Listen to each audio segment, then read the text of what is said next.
तो welcome guys once again.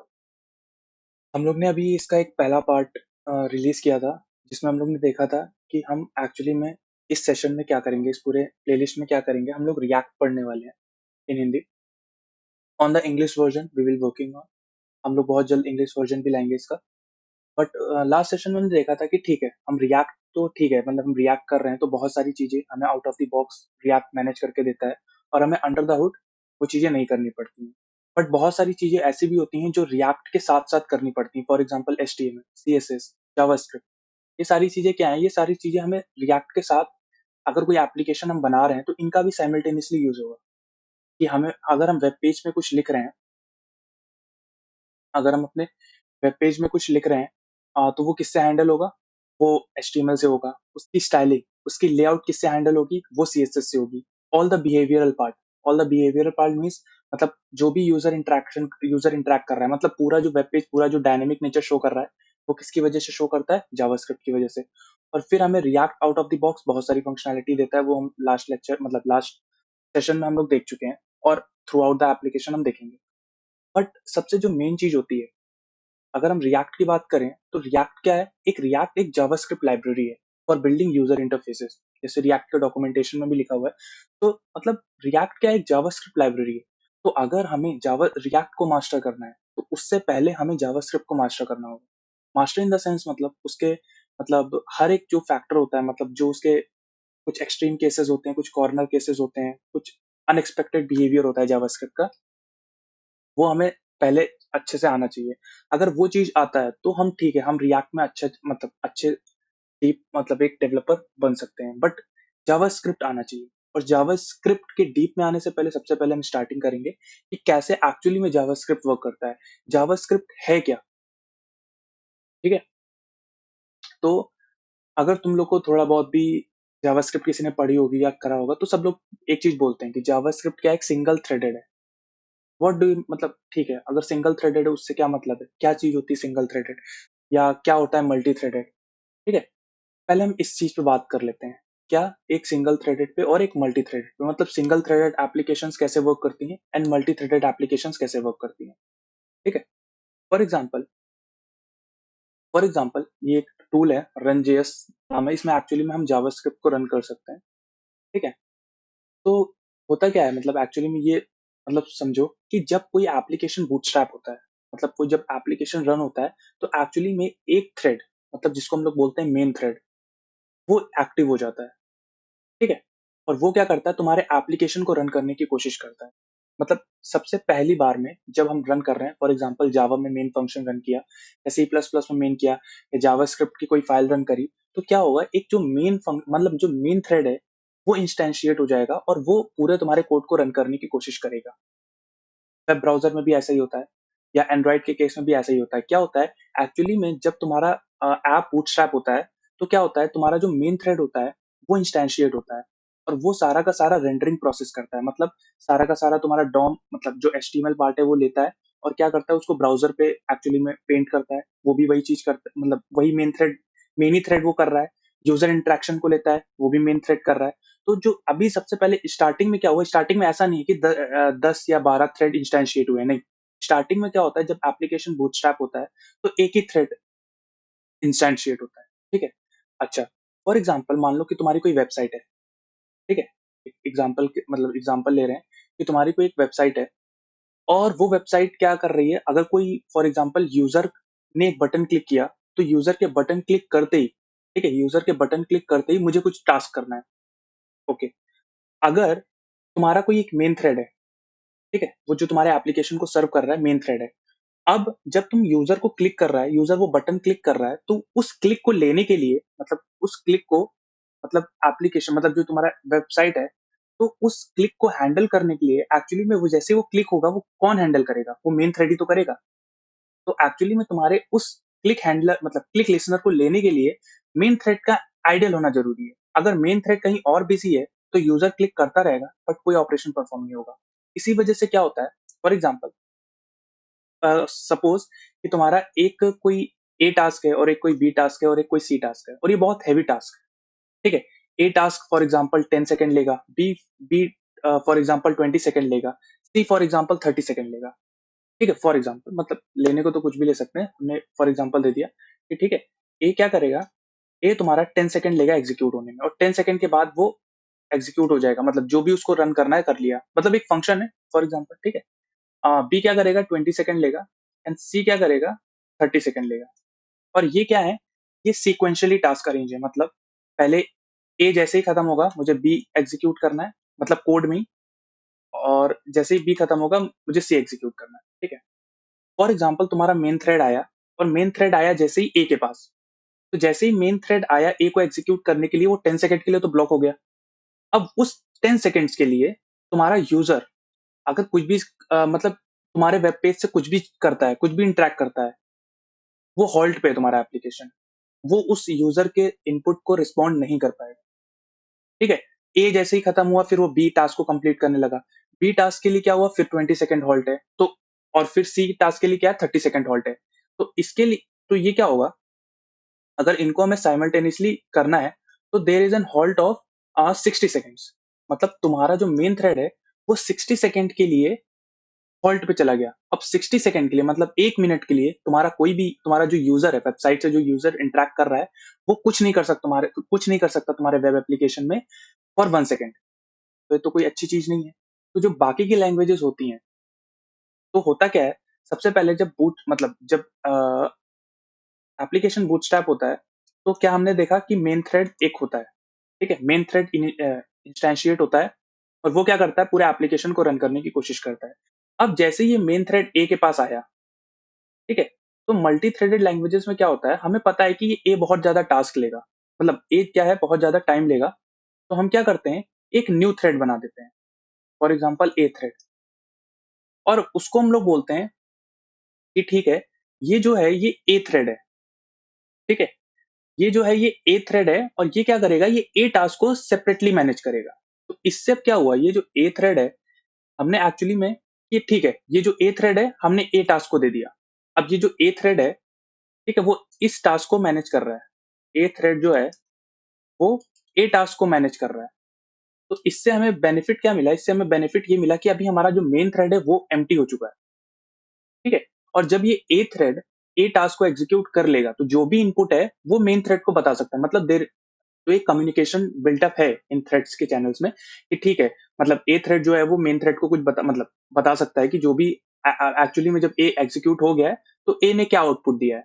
ऐसे ही B पे आया, तो हमने देखा कि बी भी हैवी टास्क है, बी भी 20 सेकंड ले रहा है, तो इसके लिए हम क्या करते हैं, हम बी थ्रेड दे देते हैं, एक बी थ्रेड बना लेते हैं, और वो क्या करता है, वो बी को एग्जीक्यूट करेगा। तो इससे भी क्या हुआ, हमारा अभी मेन जो थ्रेड है वो क्या है, एम्प्टी है। और फिर सी का है, तो उसके लिए हमने क्या किया, एक सी थ्रेड बना लिया, ठीक है। तो अब क्या हुआ, हमारा जो सी थ्रेड है वो भी एम्प्टी है। और तो अब क्या है, हमारा जो सी थ्रेड है, वो क्या है, वो सी टास्क को एग्जीक्यूट कर रहा है। तो अभी जो हमारा मेन थ्रेड है, देखो ये पैरेलली एग्जीक्यूट हो रहे हैं, अगर इनको सिक्वेंशियली भी एग्जीक्यूट होना होता, तो वो क्या करता, तो उसके लिए हम एक थ्रेड बनाते, ए बी सी, और वो क्या करता, पहले ए को एग्जीक्यूट करता, फिर वो बी को एग्जीक्यूट करता, और फिर वो सी को एग्जीक्यूट करता, बट वो एक डिफरेंट थ्रेड है। इससे एडवांटेज क्या मिला, हमारा मेन थ्रेड हमेशा एम्प्टी है, मतलब कोई हैवी टास्क परफॉर्म नहीं कर रहा है। छोटे छोटे टास्क हम परफॉर्म करा सकते हैं, बट कोई हैवी टास्क वो परफॉर्म नहीं कर रहा, ठीक है। तो इससे क्या होगा, हमारा जो मेन थ्रेड है वो हमेशा एम्प्टी है, और वो हमेशा यूजर इंटरेक्शन के लिए अवेलेबल है। तो कभी भी तुम्हारा जो वेब एप्लीकेशन है वो होल्ड पे नहीं जाएगा। अच्छा, ये तो हुआ कि जिसमें मल्टी थ्रेडिंग कॉन्सेप्ट सपोर्टेड था, languages like C plus plus, Java and Python, ठीक है। और जो भी मतलब एक्स वाई जेड जो भी मल्टी थ्रेडेड लैंग्वेजेस हैं, उनके लिए था। बट अब हमने एक स्टेटमेंट हम यहाँ पे दे रहे हैं जो जावा स्क्रिप्ट के लिए है, दैट जाव दैट बहुत इंपॉर्टेंट है, दैट जावा स्क्रिप्ट, ठीक है, या इंजन बोल दें, या इंजन पे आएंगे अभी जावा स्क्रिप्ट इंजन क्या होता है, बट अभी हम बोल रहे हैं जावा स्क्रिप्ट जो है वो सिंगल थ्रेडेड है। Single threaded in the sense मतलब वो उसमें सिर्फ एक मेन थ्रेड ही होगा, तो किसी और एक पर्टिकुलर टास्क के लिए, कोई भी टास्क है ए बी सी, उसके लिए हम एक नया थ्रेड इंस्टेंशिएट नहीं कर सकते, ठीक है। ये एक नोट है, ये मैं समझा दूंगा किस लिए दे रहा हूँ, बट ये सिर्फ और सिर्फ जावास्क्रिप्ट इंजन की बात बात कर रहा हूँ। ये मैं क्यों बोल रहा हूँ, ये मैं भी क्लियर हो जाएगा सेशन के एंड तक। बट जो जावास्क्रिप्ट है, जावास्क्रिप्ट जो कोर जावास्क्रिप्ट है, मतलब जो इंजन है, ठीक है, वो क्या है, वो सिंगल थ्रेडेड है। अगर हमें कोई भी बहुत हैवी टास्क परफॉर्म करना है, तो अगर हम उस जावास्क्रिप्ट इंजन से ही वो चीज परफॉर्म करा रहे हैं, तो तुम्हारा एप्लीकेशन हॉल्ट पे जाएगा ही जाएगा। बट ठीक है, बट जो हमारी वेबसाइट्स होती हैं, वो भी ऐसा होता है कि बैकग्राउंड में क्या करते हैं, डेटा सर्वर से लाते हैं, इनपुट आउटपुट ऑपरेशन करते हैं, जैसे अभी बोला मैंने नेटवर्क ऑपरेशन करते हैं, तो ये चीज भी वो ऑपरेशन करते हैं, और हैवी टास्क भी होता है, हैवी टास्क भी परफॉर्म करते हैं। तो फिर वो कैसे होता है, मतलब अगर ऐसा चीज होता कि मतलब सिंगल थ्रेडेड है, ठीक है, तो वो हैवी टास्क कभी हम परफॉर्म ही नहीं करा सकते थे। क्यों? क्योंकि हमारा वेब एप्लीकेशन हमेशा होल्ड पे चला जाता उस पर्टिकुलर टाइम पीरियड के लिए, जिस पर्टिकुलर टाइम पीरियड के लिए वो रन हो रहा है। तो इसलिए क्या होता है, जावास्क्रिप्ट, ठीक है, इसलिए क्या होता है, जो जावास्क्रिप्ट है वो कभी अकेले काम नहीं करता है। मतलब अगर हमें जावास्क्रिप्ट, जावास्क्रिप्ट दो चीज, जावास्क्रिप्ट जो होता है उसके पास दो चीजें होती हैं। एक होता है जावास्क्रिप्ट इंजन। देखो, technically speaking JavaScript JavaScript engine ही है, बट कभी भी मतलब अगर हम अभी जितने भी प्लेटफॉर्म्स हैं, हम कभी भी जावास्क्रिप्ट को अकेले यूज नहीं कर रहे हैं, ठीक है, कोई ना कोई एक रन टाइम हम इसके लिए प्रोवाइड कर देते हैं, ठीक है। अब ये रन टाइम क्या है, रन टाइम देखो, जावास्क्रिप्ट अगर मैं इंजन की बात करूं, जावास्क्रिप्ट इंजन की अगर मैं बात कर रहा हूं, तो जावास्क्रिप्ट इंजन क्या चीज है, जावास्क्रिप्ट इंजन एक समझ सकते हो तुम, मतलब एक इंजन है, मतलब जो सिर्फ और सिर्फ डेडिकेटेड है जावास्क्रिप्ट के, मतलब जो कोर जावास्क्रिप्ट के कॉन्सेप्ट, मतलब कोर जावास्क्रिप्ट के जो सिंटैक्स है या जो कोड है उसको रन करता है। और ये जावास्क्रिप्ट जो इंजन होता है वो सिंगल थ्रेडेड होता है, ठीक है। ये जावास्क्रिप्ट जो इंजन होता है वो क्या होता है, वो सिंगल थ्रेडेड होता है। तो single threaded in the sense, मतलब ये कोई भी मतलब मल्टी थ्रेडिंग का कॉन्सेप्ट यूज नहीं कर सकता, मतलब कोई भी एक नया थ्रेड इंस्टेंशिएट नहीं कर सकता कि वो एक और हैवी टास्क परफॉर्म करे, ऐसा कुछ नहीं। इस जावास्क्रिप्ट इंजन के पास सिर्फ एक कॉल स्टैक होती है। एक कॉल स्टैक का मतलब, एक कॉल स्टैक का मतलब, एक कॉल स्टैक का मतलब ये एक एक पर्टिकुलर टाइम में एक टास्क एग्जीक्यूट कर सकती है। अगर मैं इसका एनालॉजी दूं, तो तुम अपने माइंड ब्रेन को समझ सकते हो। फॉर एग्जाम्पल क्या, कि तुम्हारा जो मतलब माइंड है या तुम्हारा जो ब्रेन है, तुम ठीक है, तुम मल्टीटास्किंग हो, तुम बहुत सारे टास्क एक साथ कर सकते हो, ठीक है, बढ़िया। बट फॉर एग्जाम्पल तुम कुछ टाइप मतलब लिख भी रहे हो और लैपटॉप पे टाइप कर रहे हो और कुछ भी मतलब कर रहे हो, बट बट एक टाइम पे, मतलब एक फिक्स टाइम पे तुम एक ही टास्क परफॉर्म कर सकते हो। या तो तुम लैपटॉप पे ही पूरा फोकस करोगे, या तो तुम लिखने पे ही फोकस करोगे, मतलब तुम स्विच कर रहे हो, वो अलग चीज है। बट एक पर्टिकुलर टाइम पे, एक पर्टिकुलर टाइम पे तुम हमेशा एक ही पर्टिकुलर टास्क मतलब परफॉर्म कर सकते हो। सेम जावास्क्रिप्ट इंजन भी है, ठीक है, सेम जावास्क्रिप्ट इंजन भी है, वो एक ही पर्टिकुलर टाइम पे मतलब एक ही टास्क परफॉर्म कर सकता है। इसी वजह से इसमें एक ही कॉल स्टैक होती है। Call stack in the sense, मतलब तुम लोग ने देखा होगा कि ठीक है, जब भी कोई एक मतलब फंक्शन रन होता है, तो एक स्टैक होता है, सबसे पहले उसमें मेन जाता है, उसके बाद कोई और अगर फंक्शन रन होता है तो फिर वो उसके उस मेन के ऊपर जाता है। मतलब स्टैक क्या बताता है कि at the particular time, at the particular instance हमारा कौन सा फंक्शन रन हो रहा है, ठीक है। तो अगर और कोई फंक्शन आया तो वो उसके ऊपर जाएगा, और जब ये एग्जीक्यूट हो जाएगा तो ये पॉप हो जाएगा, ठीक है। तो मतलब स्टैक के टॉप पे हमेशा कौन सा फंक्शन रहेगा जो इस टाइम पे करंटली एग्जीक्यूट। तो अगर एक कॉल स्टैक का मतलब क्या है, एक कॉल स्टैक का मतलब है कि एक पर्टिकुलर मतलब हर एक टाइम पे हम सिर्फ एक ही चीज परफॉर्म कर पा रहे हैं। तो जावास्क्रिप्ट इंजन क्या होता है, जावास्क्रिप्ट इंजन जो होता है, जो एक्चुअली में जावास्क्रिप्ट कोड को रन करता है, ठीक है। जावास्क्रिप्ट इंजन क्या होता है, जो एक्चुअली में जावास्क्रिप्ट कोड जो तुम लिखते हो, मतलब कोई भी तुम जितना भी जावास्क्रिप्ट तुमने पढ़ा है, जो भी तुम लिखते हो, वो एक्चुअली में एग्जीक्यूट कौन करता है, जावास्क्रिप्ट इंजन, ठीक है। तो ठीक है, अगर जो हमारा कोड है, जो हमारा जावास्क्रिप्ट कोड है, अगर वो जावास्क्रिप्ट इंजन रन कर रहा है, ठीक है, ठीक है, और हमने देख लिया कि एक कॉल स्टैक है, मतलब सिंगल थ्रेडेड है। अच्छा, तो वो कैसे फिर मल्टी थ्रेडिंग मतलब पैरेलली काम कर रहा है, और ये जावास्क्रिप्ट रन टाइम क्या है। तो यहाँ पे ये दो क्वेश्चंस आते हैं। अच्छा, तो जावास्क्रिप्ट रन टाइम की अगर मैं बात करूँ, जावास्क्रिप्ट रन टाइम एक्चुअली में वो एक मतलब आप कह सकते हो कि जावास्क्रिप्ट का सपोर्टिंग टूल है या सपोर्टिंग प्लेटफ़ॉर्म है, जो कि एक्चुअली में मल्टी थ्रेडिंग मतलब जो एक्चुअली में जो इसके लिए पैरेलल टास्क एग्ज़ीक्यूट करेगा। अगर मैं वेबसाइट की बात करता हूँ, तो वो ब्राउज़र है। अ, ठीक है? ओके। अगर मैं सर्वर की बात करूँ, तो वो नोड जेएस है। अगर मैं अ, मोबाइल एप्लीकेशन की बात करूँ, तो वो रिएक्ट नेटिव है। मतलब ये क्या कर रहे हैं, ये एक्चुअली में ठीक है, हमने पढ़ा कि हमारा जो जावास्क्रिप्ट इंजन है, उसके पास एक कॉल स्टैक है और वो सिंगल थ्रेडेड है, ठीक है? तो ये जो जावास्क्रिप्ट रन टाइम होते हैं, ठीक है? ये जैसे ब्राउज़र हो गया, ये जैसे तुम्हारा नहीं ब्राउज़र होता है, क्रोम हो गया, सफारी हो गया, फायरफॉक्स हो गया, ये एक्चुअली में जावास्क्रिप्ट रन टाइम है, ठीक है? जो कि एक्चुअली में इंटरनली जावास्क्रिप्ट इंजन को यूज़ कर रहे हैं, प्लस खुद भी कुछ एपीआईज़ प्रोवाइड कर रहे हैं इस जावास्क्रिप्ट इंजन को। फॉर एग्ज़ाम्पल अभी हम लोग देखेंगे बहुत सारे फंक्शंस जो कि एक्चुअली में ब्राउज़र ने दिए हैं। ब्राउज़र को दिए हैं सॉरी ब्राउज़र ने दिए हैं जावास्क्रिप्ट इंजन को। क्यों दिए हैं? इसलिए दिए हैं कि एक्चुअली में जो टाइम टेकिंग मतलब कोई भी मतलब अगर कोई भी अ, टाइम कंज्यूमिंग फंक्शन है या टाइम कंज्यूमिंग टास्क है, जिसमें लग सकता है कि जावास्क्रिप्ट इंजन जो है, वो ब्लॉक हो सकता है।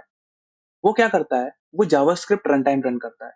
तो ऐसे ही समझ लो, अगर बहुत नॉमिनल चीज़ में समझना है, बहुत वैसे तो ऐसे समझ सकते हो कि जावास्क्रिप्ट रन टाइम जो है वो एक थ्रेड है। जावास्क्रिप्ट इंजन एक थ्रेड है, जावास्क्रिप्ट रन टाइम एक थ्रेड है।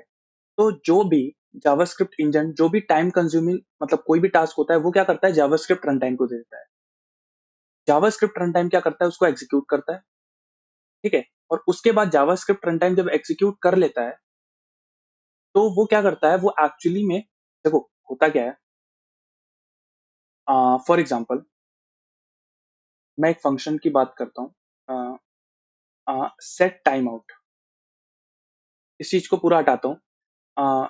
एक फंक्शन की बात करता हूँ मैं सेट टाइम आउट और इसके ऊपर मैं लिखता हूँ कंसोल डॉट लॉग हे कंसोल डॉट लॉग वैसे ही है हेलो कंसोल डॉट लॉग वैसे ही है जैसे डिफरेंट लैंग्वेजेस में system dot out dot println होता है मतलब प्रिंट करने के लिए सी प्लस प्लस में सी आउट होता है सी में प्रिंट एफ होता है पाइथन में प्रिंट होता है वैसे ही जावास्क्रिप्ट में कंसोल डॉट लॉग होता है तो इसमें भी आते हैं और यहाँ पे भी देखो हम क्या करते हैं कंसोल डॉट लॉग ये करते हैं ठीक है सेट टाइम आउट एक ऐसा फंक्शन होता है फॉर एग्जाम्पल हमें यहाँ पे क्या करना था डिले करना था फॉर 1 सेकेंड ठीक है तो सेट टाइम आउट एक ऐसा फंक्शन है जो कि हमें किसने दिया है ब्राउजर ने दिया है सेट टाइम मतलब कॉन्सेप्ट देखो तुम्हारे क्लियर होनी चाहिए ठीक है अगर तुम लोग ने बहुत सारे मतलब थोड़ा बहुत भी जावास्क्रिप्ट पढ़ा होगा तो ठीक है तो तुमको लगता होगा कि अगर और तुमने सेट टाइम आउट का यूज किया होगा तो तुम्हें लगता होगा कि सेट टाइम आउट तुम्हारा जावास्क्रिप्ट का फंक्शन है बट नहीं सेट टाइम आउट एक्चुअली में तुम्हारा ब्राउजर का फंक्शन है browser in the sense browser क्या है ब्राउजर जावास्क्रिप्ट रन टाइम है ठीक है तो वो किसका फंक्शन है सेट टाइम आउट क्या है जावास्क्रिप्ट रन टाइम का फंक्शन है जावास्क्रिप्ट का नहीं है अच्छा तो सेट टाइम आउट क्या करता है सेट टाइम आउट बोलता है कि ठीक है तुम मुझे वंस मतलब यहाँ पे कुछ भी मतलब दो पैरामीटर लेता है एक्चुअली में ठीक है तो मैं क्या कहना चाह रहा हूँ मैं कहना चाह रहा हूँ कि ठीक है इसको 1 सेकंड के लिए तुम्हें रोकना है और इसके बाद और तुम्हें कुछ 1 सेकंड के बाद कुछ परफॉर्म करना है मतलब कुछ भी परफॉर्म करना है डजेंट मैटर कुछ भी हो सकता है मतलब कुछ भी फंक्शन कंसोल करना है या कुछ भी ऐड करना है मतलब एक पर्टिकुलर मतलब एक टास्क तुम्हें 1 मिली सेकंड के बाद परफॉर्म करना है तो उसके लिए क्या करता है यहाँ पे ये जो फर्स्ट पैरामीटर जो मैंने छोड़ रखा है यहाँ पे एक्चुअली में फंक्शन लेता है ठीक है जावास्क्रिप्ट में हम फंक्शन फंक्शन कीवर्ड से और फिर हम फंक्शन नेम देते हैं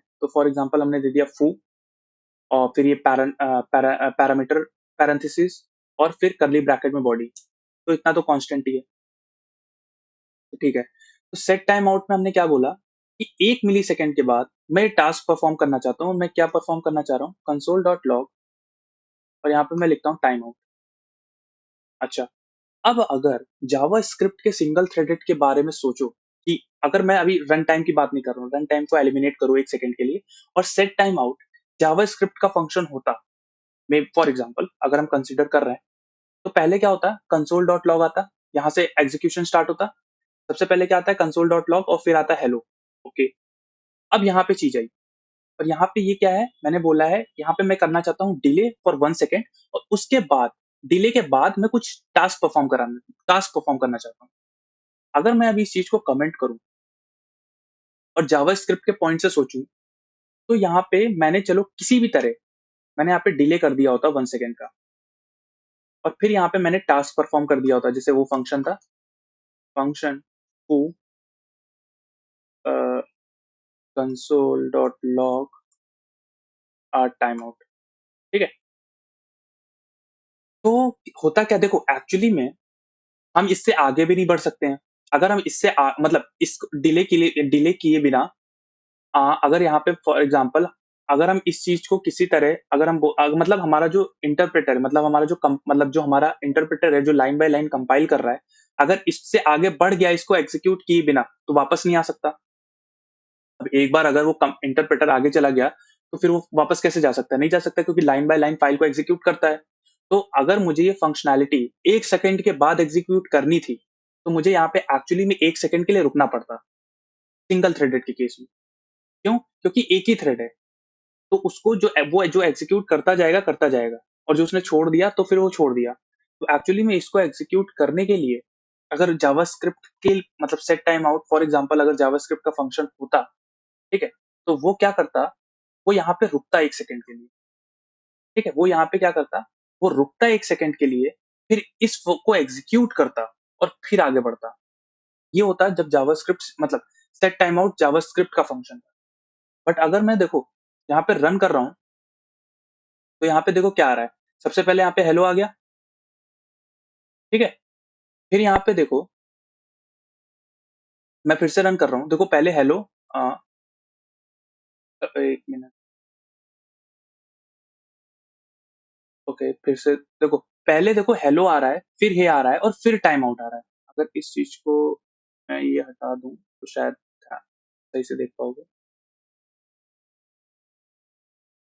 देखो हेलो, हे, और फिर टाइम आउट आ रहा है। ठीक है, इस चीज को फिगर आउट कर पा रहे हो? फिर से मैं रन कर रहा हूँ, पहले देखो हेलो आया, फिर हे आया, पहले हेलो आया, इस चीज को उसने छोड़ ही दिया। ठीक है, मतलब हमारा जो, क्योंकि जावास्क्रिप्ट क्या है, सिंगल थ्रेडेड। ठीक है, जावास्क्रिप्ट क्या है, सिंगल थ्रेडेड है। अच्छा, अगर इसने इस चीज को छोड़ दिया, तो फिर ये वापस कैसे आया, मतलब टाइम आउट कैसे दिखाया फिर इसने, मतलब एक बार हेलो आ गया, और फिर हमारा जो इंटरप्रेटर है वो कहाँ पे आ गया, हे पे आ गया। यही तो हम देख रहे हैं, देखो मैं फिर से रन कर रहा हूँ, पहले हेलो, फिर हे, फिर टाइम आउट, मतलब हमारा जो इंटरप्रेटर है वो वापस गया, वो कैसे गया भाई, एक बाय लाइन तो मतलब फाइल खत्म, तो फिर कैसे हमारा इंटरप्रेटर वापस जा रहा है, कैसे जा रहा है। यहाँ पे आता है कॉन्सेप्ट जावास्क्रिप्ट रन टाइम का। तो कैसे होता है, चलो हम इसको देखने की कोशिश करते हैं इसी चीज को। ठीक है, एक सिंपल डेमोन्स्ट्रेशन से। ओके, ये तो हमने पढ़ लिया कि जावास्क्रिप्ट मतलब हमेशा जो जावास्क्रिप्ट होता है वो हमेशा दो चीजों रहती हैं उसमें। एक क्या होता है, जावास्क्रिप्ट इंजन रहता है, और एक क्या रहता है, जावास्क्रिप्ट रन टाइम रहता है। जावास्क्रिप्ट इंजन देखो यहाँ पे एक ही कॉल स्टैक है, एक ही मेमोरी है। एंड जावास्क्रिप्ट रन टाइम्स क्या होते हैं, जैसे ब्राउजर हो गए, नोड जेएस हो गए, जो कि डिफरेंट एपीआईज प्रोवाइड करते हैं जावास्क्रिप्ट इंजन को, ताकि वो पैरेलली टास्क एग्जीक्यूट कर सके in spite of being single threaded. ठीक है, सिंगल थ्रेडेड होने के बावजूद भी वो मल्टी मतलब पैरेलली टास्क एग्जीक्यूट करे, इस वजह से हमें एक नया टूल लाना ही पड़ा, और कोई हमारे पास ऑप्शन ही नहीं था। जावास्क्रिप्ट इंजन सिंगल थ्रेडेड, वो एक टाइम पे एक ही टास्क परफॉर्म कर सकता है। और अगर हमें मतलब पैरेलल टास्क परफॉर्म करने हैं, और हमें मेन थ्रेड को भी एम्प्टी रखना है, सॉरी आइडल रखना है, ताकि वो और यूजर एक्शंस ले सके, तो उसके लिए हमें क्या करना था, दूसरा टूल लाना ही था, और वो जावास्क्रिप्ट रन टाइम से आया। ठीक है, फॉर एग्जाम्पल ये हमने भी कोड लिखा था, कंसोल डॉट लॉग वन। एक यहाँ पे देखो फंक्शन सीबी अलग से क्यों किया, देखो सेट टाइम आउट जो 1 2 3 4 फिफ्थ लाइन पे देखो जो सेट टाइम आउट है, उसमें हमने वो फंक्शन ही पास किया है, सीबी। ठीक है, फिगर आउट कर पा रहे हो, मतलब मैं क्या कह रहा हूँ कि सबसे पहले कंसोल डॉट लॉग वन, और फिर सेट टाइम आउट 1 मिली सेकंड के बाद ये सीबी फंक्शन को कॉल करना है, ये मैं कहने की कोशिश कर रहा हूँ, और फिर कंसोल डॉट लॉग थ्री। तो जब भी देखो जावास्क्रिप्ट होता है तो ये देखो जावास्क्रिप्ट रन टाइम का पार्ट है, ये जो कॉल स्टैक है हमने देखा था। जावास्क्रिप्ट इंजन में क्या था, एक कॉल स्टैक था, ठीक है। एक इवेंट लूप होता है, there is something known as event loop. अभी क्या होता है देखते हैं। एक वेब एपीआई होता है, ये वेब एपीआई वही समझो जावास्क्रिप्ट रन टाइम, मतलब जो डिफरेंट एपीआई प्रोवाइड करेगा जावा कॉल स्टैक को, ठीक है। और एक यहाँ पे एक होता है कॉल बैक क्यू, ठीक है।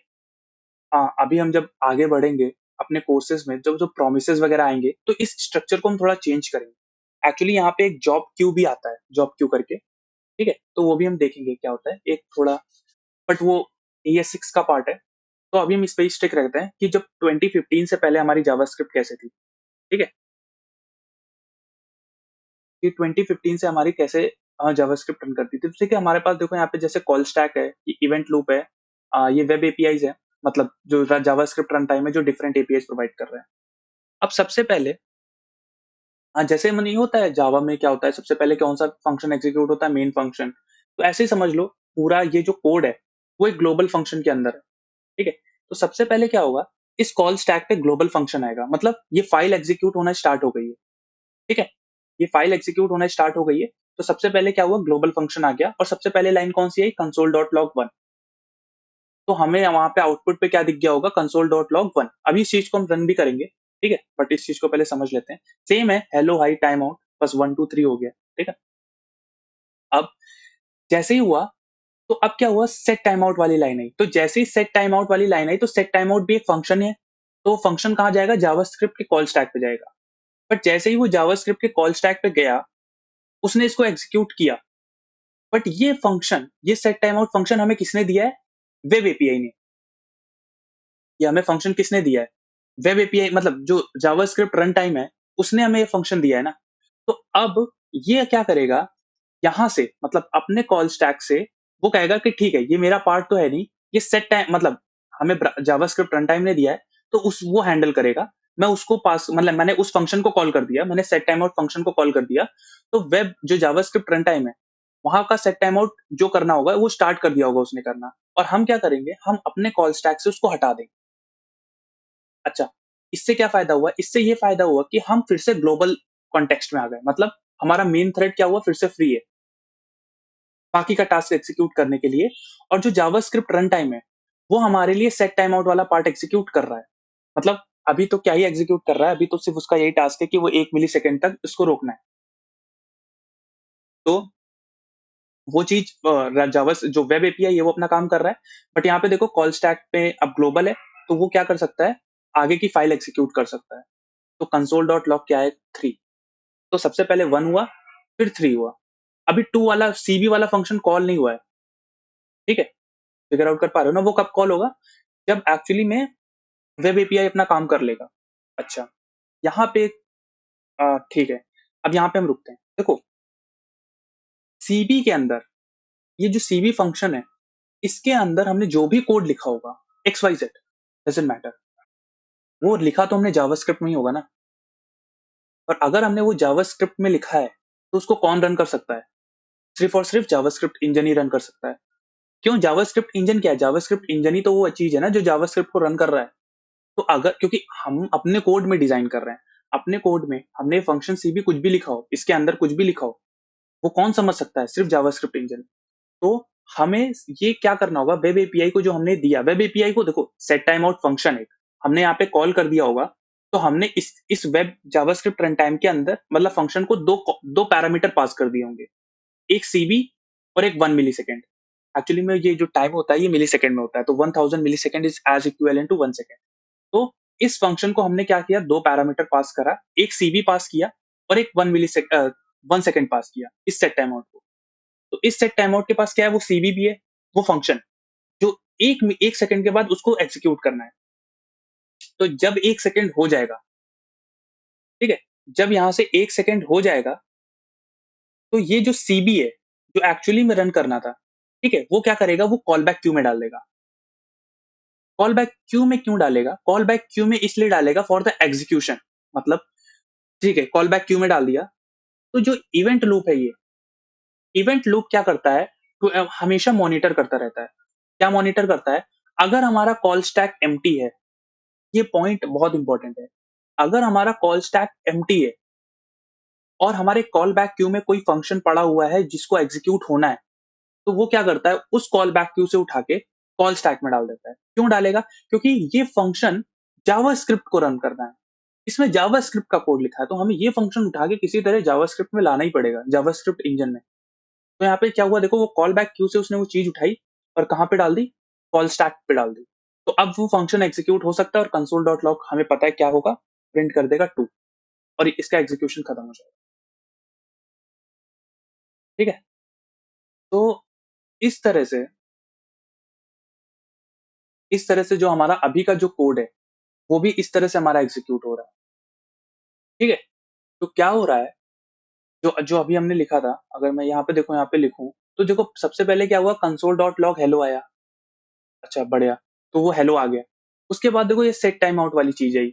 तो जैसे ही ये सेट टाइम आउट वाली चीज़ आई, ठीक है? ये देखो ये नल पे मतलब वो मत होना कि नल क्या आ रहा है, एक्चुअली मैं वो बताऊँगा। एक्चुअली में सेट टाइम आउट हमें एक पर्टिकुलर वैल्यू रिटर्न करता है, जिससे अगर हमें किसी भी पर्टिकुलर मतलब ऐसा कुछ सिनेरियो आ जाता है कि हमें ये सेट टाइम आउट को कैंसल करना है, मतलब ये एग्जीक्यूट नहीं हुआ है। फॉर एग्जांपल मैंने बोल दिया था ये चीज़ 5 सेकंड के बाद करना, बट यूज़र ने बोल दिया 2 ही सेकंड के बाद कि मुझे अब वो चीज़ नहीं करनी। तो अगर मुझे अब उस सेट टाइम आउट को क्लियर करना है, तो उसके लिए एक्चुअली में ये वैल्यू रिटर्न करता है। वो हमें एक और फंक्शन होता है जिसको हम लोग बोलते हैं क्लियर टाइम आउट, उसमें हम पास करते हैं। ये हम बाद में पढ़ेंगे, जब एक्चुअली में ये कॉन्सेप्ट यूज़ होता है जब हम लोग डिबाउंसिंग या थ्रॉटलिंग करते हैं, ठीक है? इसका मैं एनालॉजी देता हूँ। कभी तुम लोग अमेज़न वेबसाइट पे गए होगे, चलो मैं दिखाई देता हूँ। फॉर एग्जांपल अमेज़न तो चलो छोड़ो, हम गूगल पे ही आ जाते हैं। google.co.in ने भी कर रखा होगा। मैं यहाँ पे इंस्पेक्ट मोड खोलता हूँ, ठीक है? और यहाँ पे मैं नेटवर्क करता हूँ। एक्सेस आर तो मैं थोड़ा ऊपर करता हूँ, ठीक है? यहाँ पे देखो मैं टाइप करने वाला हूँ, ठीक है? लैपटॉप,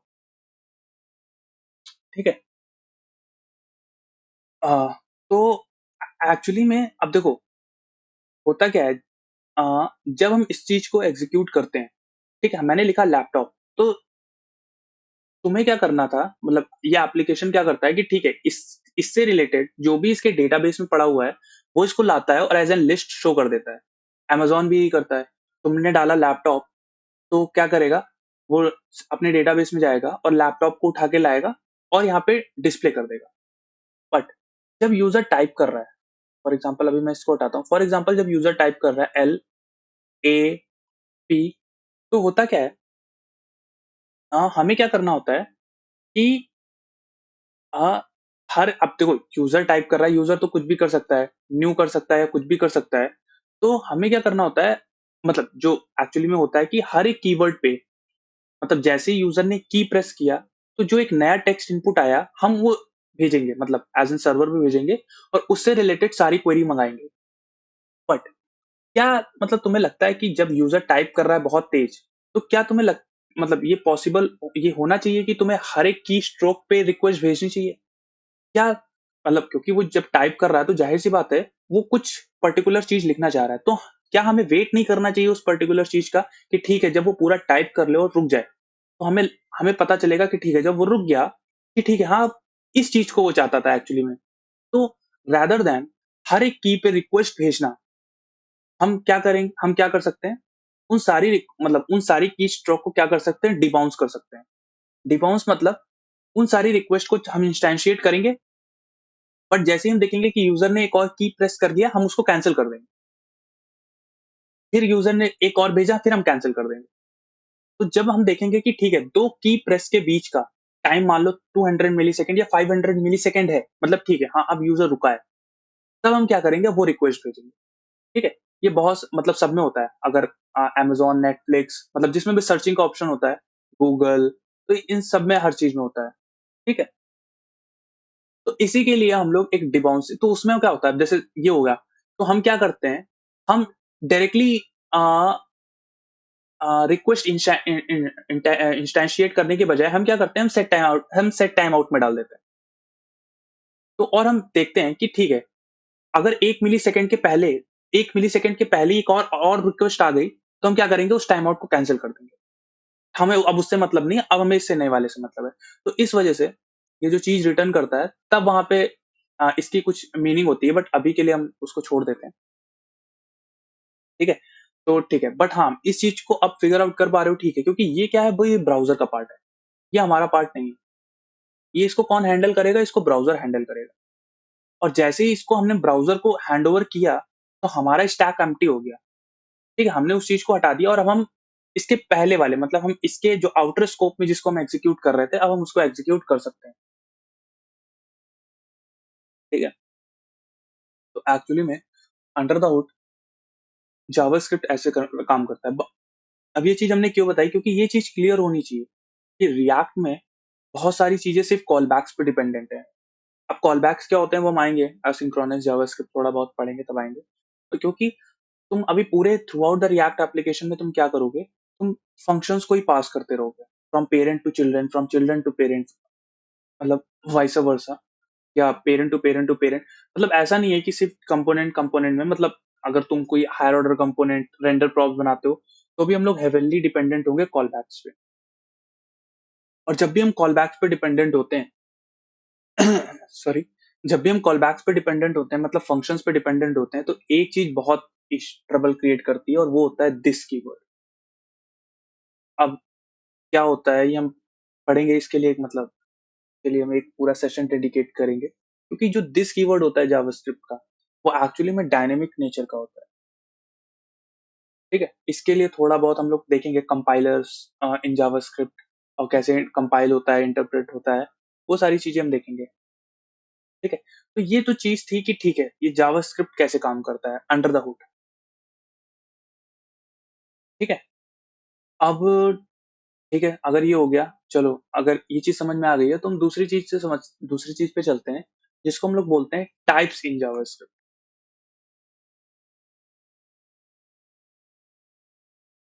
टाइप्स इन जावास्क्रिप्ट क्या होता है? देखो, हर एक चीज़ में टाइप्स होते हैं। अगर मैं सी प्लस प्लस या जावा की बात करूँ, तो इंटीजर होता है, फ्लोट होता है, बूल होता है सी प्लस प्लस में, जावा में बूलियन होता है, स्ट्रिंग्स होते हैं, ऑब्जेक्ट्स होते हैं, तो ये सारी चीज़ें मतलब होते हैं। एक बहुत बड़ा फ्रेम मतलब कोट होता है कि all thing in JavaScript is object.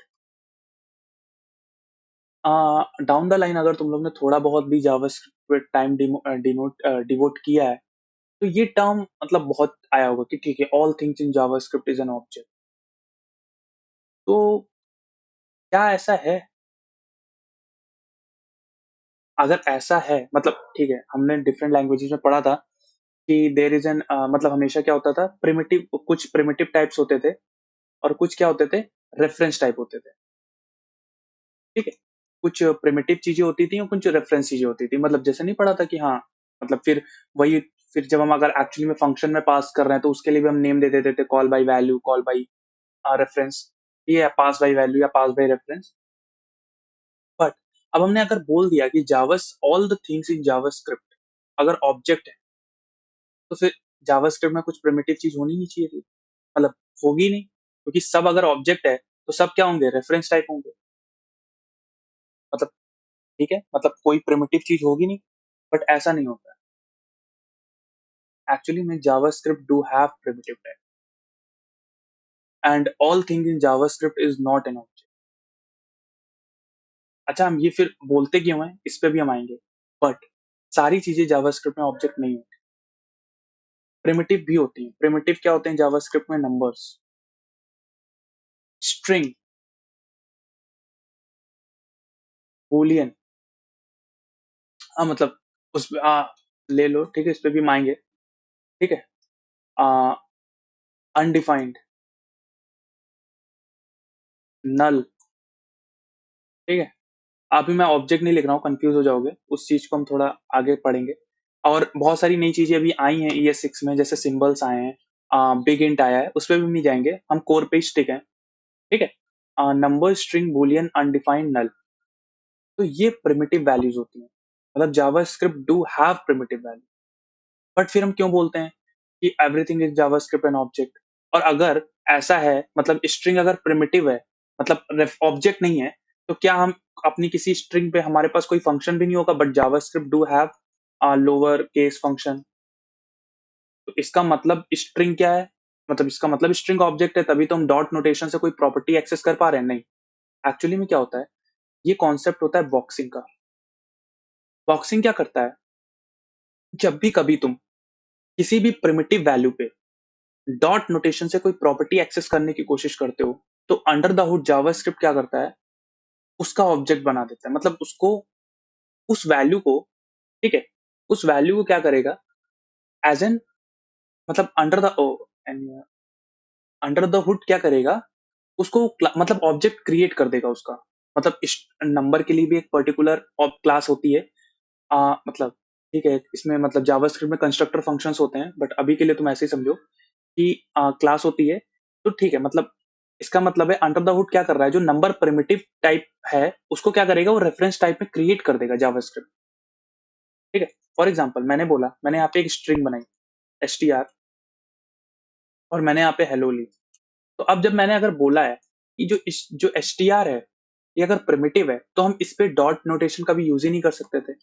But यहाँ पे ऐसे कुछ फंक्शंस होते हैं। तो देखो यहाँ पे क्या किया इसने, पूरे स्ट्रिंग को क्या किया, अपर केस में कन्वर्ट कर दिया। तो हम ये कैसे एग्जीक्यूट कर पा रहे हैं, एक्चुअली में अंडर द हुड जावास्क्रिप्ट क्या करता है, इस चीज को सिर्फ यहाँ पे क्या करेगा, इसको वो न्यू स्ट्रिंग में कन्वर्ट कर देगा with the value of str।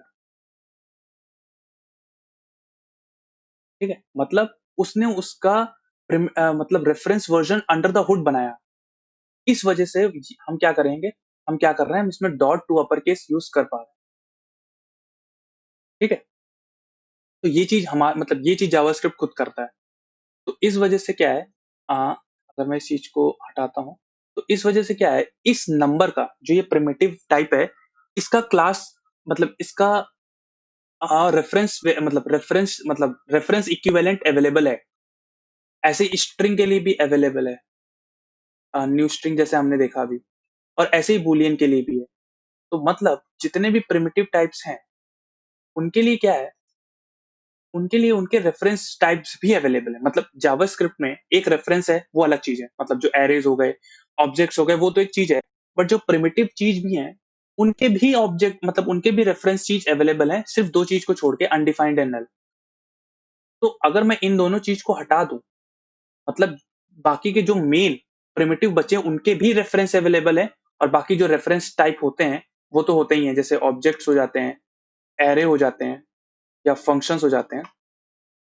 तो इस वजह से हम ये कह सकते हैं कि ठीक है, हाँ, जावास्क्रिप्ट में मैक्सिमम सब कुछ ऑब्जेक्ट ही है, मतलब है नहीं। ठीक है, मतलब अवेलेबिलिटी है उस चीज की, मतलब जो प्रिमिटिव टाइप्स भी हैं मेन, उनके भी हमारे पास रेफरेंस मतलब क्लासेस अवेलेबल हैं।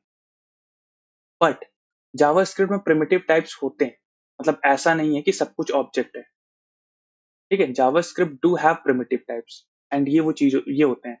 और रेफरेंस में कौन से होते हैं, ऑब्जेक्ट्स हो गए, एरेज हो गए, फंक्शंस हो गए, ये सारे क्या होते हैं, ये सारे ऑब्जेक्ट्स होते हैं, मतलब रेफरेंस, जो रेफरेंस वेरिएबल्स इनको बोलते हैं। ठीक है, तो ये चीज फिगर आउट करनी, एक और मतलब चीज जो इंपॉर्टेंट है फिगर आउट करना जरूरी है कि हाँ, मतलब देखो, बहुत से मतलब जब जावास्क्रिप्ट 1995 में आया था, तो तब से बहुत सारे मतलब डेवलपर्स उस पर काम कर रहे हैं। बहुत सारे क्या कह सकते हैं, कोड्स आते रहते हैं, मतलब कि ठीक है, जावास्क्रिप्ट ऐसा है, जावास्क्रिप्ट वैसा है, जावास्क्रिप्ट फंक्शनल प्रोग्रामिंग में ज्यादा इन्वॉल्व है, या ऑब्जेक्ट ऊप्स में है, या ऊप्स में अच्छा नहीं कर पाता क्योंकि वो नेटिवली ऊप्स को सपोर्ट नहीं करता। ठीक है, तो ये सारी चीजें आती रहती हैं। बट ठीक है, मतलब जितना हमारे लेवल ऑफ अंडरस्टैंडिंग पे है, हम जब तक उसको मतलब फिगर आउट नहीं कर पाए, मतलब फिगर आउट नहीं करेंगे, तब तक मतलब नहीं होगा पॉसिबल।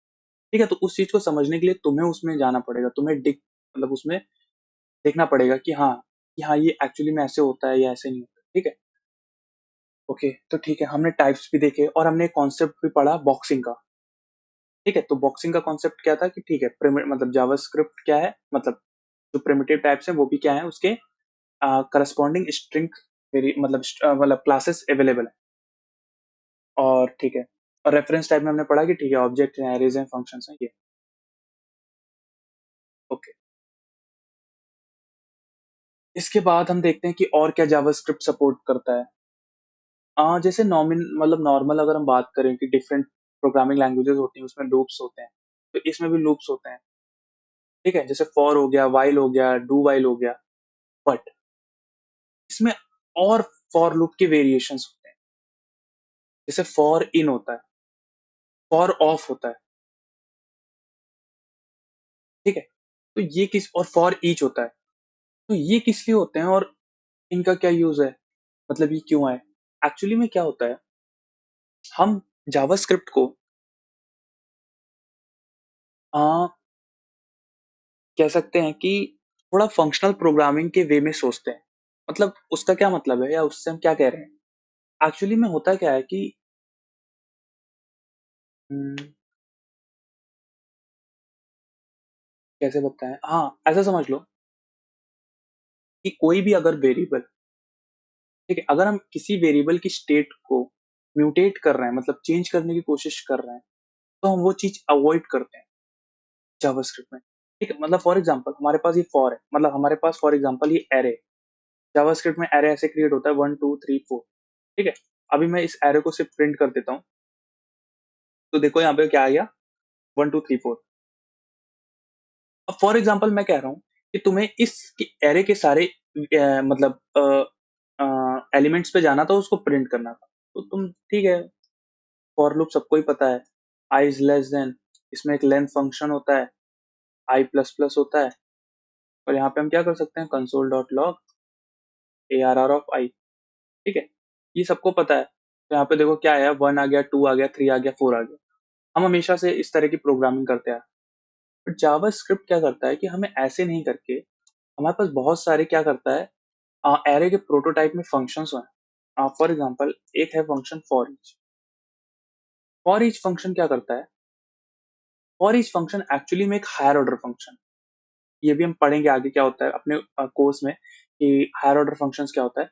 बट एक्चुअली में जैसे हमने सेट टाइम आउट को एक फंक्शन दिया था, याद है सेट टाइम आउट को हमने पहले पहले प्लेस पे क्या दिया था एक फंक्शन, और दूसरे प्लेस पे क्या दिया था टाइम। तो यहाँ पे भी हम फॉर ईच में हम क्या कर रहे हैं, पहले प्लेस में क्या दे रहे हैं फंक्शन, ठीक है? अच्छा ठीक है, हमने फंक्शन दे दिया पहले प्लेस में, तो ये क्या करेगा, ये एक्चुअली में यहाँ पे हमें दो चीजें देगा। पहले हम बोल देते हैं एलिमेंट, और दूसरा हम बोल देते हैं IDX। अच्छा, तो अगर हम यहाँ पे सिर्फ कंसोल में कर रहा हूँ, console dot log ELE comma IDX, और मैं रन कर रहा हूँ, तो यहाँ पे देखो क्या आ रहा है, वन मतलब अगर मैं सिर्फ इस ELE की बात करूँ तो 1 2 3 4, और IDX में 0 1 2 3 4। अगर मैं अभी IDX को हटा दूं फॉर द बीन मतलब कंफ्यूज ना हो, तो यहाँ पे देखो क्या हो रहा है, सेम चीज हुई, जो हमने फॉर चीज फॉर लूप से अकम्प्लिश करा, वो सेम चीज यहाँ पे भी मतलब सॉरी, जो हमने पहले फॉर से अकम्प्लिश करा, वही चीज हमने यहाँ पे फॉर ईच से अकम्प्लिश करी। मतलब सेम चीज है, प्रिंट हो रहा है, but in a different form. अब हमारे पास कोई ऐसा वेरिएबल नहीं है आई, जिसकी वैल्यू पहले 0 हो रही है, फिर 1 हो रही है, फिर 2 हो रही है, मतलब वो चीज हमने पूरी हटा दी, और हम किस पे आए, हम फंक्शनल फंक्शनल टाइप्स पे आए। मतलब फॉर ईच एक हायर ऑर्डर फंक्शन है, जो कि फंक्शन एज एन इनपुट लेगा, और ये हम अज्यूम करेंगे कि जब ये फंक्शन मतलब क्या कहते हैं रन होगा, तो इसमें यहाँ पे ELE में बार बार क्या होगा, मतलब एलिमेंट्स निकल के आएंगे 1 2 3 4। फॉर एग्जाम्पल अगर इसको और समझना है, तो मैं यहाँ पे क्या करता हूँ, मैं खुद अपना एक ये फॉर ईच फंक्शन बनाता हूँ। मतलब हम देखने की कोशिश करते हैं फॉर ईच इंटरनली कैसे बनाऊंगा, ठीक है? तो अभी जो मैं लिख रहा हूँ ये हम अपने कोर्स में करेंगे, अगर नहीं समझ में आता है बस कोई दिक्कत नहीं है। बट बस इस लाइन का ये मतलब है कि मैं जो एरे है, उसमें मैं क्या कर रहा हूँ कि एक फॉर ईच फंक्शन लगाने की, मतलब फॉर ईच की मतलब बॉडी लिखने की कोशिश कर रहा हूँ, ठीक है? अच्छा, तो इसमें मुझे क्या मिलेगा, मुझे एक सीबी मिलेगा। सीबी इन द सेंस मतलब यहाँ पे देखो, जब भी मैं फॉर ईच को कॉल कर रहा हूँ, तो मैं क्या कर रहा हूँ, एक फंक्शन पास कर रहा हूँ, तो यही फंक्शन क्या होगा, सीबी। अच्छा, अब यहाँ पे मैं क्या करूंगा, फॉर वही मतलब सिंपल वही लूप सेट करूंगा जो पहले था, और अब लेंथ के लिए मैं दिस डॉट लेंथ का यूज करूंगा। मतलब अभी हम क्या कर रहे थे ARR डॉट लेंथ, अभी ये दिस क्या है, वो भी आगे हमने बोला है कि हम दिस के लिए एक डेडिकेटेड लेक्चर मतलब एक सेशन डेडिकेट करेंगे, ठीक है? और यहाँ पे मैं क्या कर रहा हूँ, इस सीबी को कॉल करता हूँ ना विद 9। तो ये देखो क्या हुआ, यहाँ पे क्या हुआ, एक्चुअली में ये जो ARR है, ठीक है, ARR एक एरे और इसमें एक फॉर ईच फंक्शन है, तो यहाँ पे देखो एक फॉर ईच फंक्शन है। इस ये क्या कर रहा है, जो इंटरनली जो एक्चुअली में एरे ने बनाया होगा, यहाँ पे हमने थोड़ा बनाने की कोशिश करी कि क्या किया होगा उसने। तो यहाँ पे देखो यहाँ पे देखो क्या हुआ है कि हमने ये जो फंक्शन है, ये हमने किसको पास किया, इस यहाँ पे एज एन पैरामीटर पास किया, तो C B as an parameter क्या होगा, और यहाँ पे हम कर क्या रहे हैं, उस एरे के मतलब उस एरे के जीरो से स्टार्ट कर रहे हैं, उसकी लेंथ तक जा रहे हैं। एक्चुअली में यहाँ पे जो दिस है, ये एरे होगा, वो पास हो जाएगा। वो कैसे होगा वो हम दिस के लेक्चर में पढ़ेंगे, बट अभी अज्यूम करो कि ये जो दिस है, ये एक्चुअली में यही एरे है, 1 2 3 4, ठीक है। तो अगर तुमने इस पे लेंथ लगाया है, तो जाहिर सी बात है पहले 0 1 2 3 इंडेक्स जाएगा, और हर बार हम क्या कर रहे हैं, कंसोल नहीं कर रहे हैं, एक्चुअली में हम वो फंक्शन कॉल कर दे रहे हैं कि जो हमने फंक्शन फॉर ईच ने दिया मुझे, मैं उसको इन्वोक कर रहा हूँ। और कौन इन्वोक कर रहा है, फॉर ईच, और क्या पैरामीटर से इन्वोक कर रहा है, आई। देखो ये तुम्हारा पहला मतलब इस कोर्स में पहला आ, मतलब क्या करते हैं, एनकाउंटर्ड है with the call back. Call back कैसे काम करते हैं, कॉल बैक ऐसे ही काम करते हैं, मतलब एक फंक्शन है और उसको क्या करना है, उसने दूसरे फंक्शन को दे दिया। अब जब एटन मतलब जब टास्क परफॉर्म हो जाएगा या जब टाइम होगा, तो ये फंक्शन, ये जो जिसको हमने कॉल मतलब पास किया है, वो हमारे फंक्शन को इन्वोक करेगा विद सम डिजायर इनपुट्स। और हम यहाँ पे अज्यूम कर सकते हैं कि हमें यहाँ पे एलिमेंट मतलब मिलेगा। तो यहाँ पे देखो, और सॉरी अभी हमने आई पास कर दिया है, मुझे एक्चुअली में दिस और आई पास करना था, मतलब उस एरे का वो पर्टिकुलर एलिमेंट पास करना था, ठीक है। तो अभी भी देखो सेम आउटपुट आ रहा है, बट कैसे हम मतलब वो करेंगे कि ये यही हम ये यही फॉर ईच हमारा चल रहा है।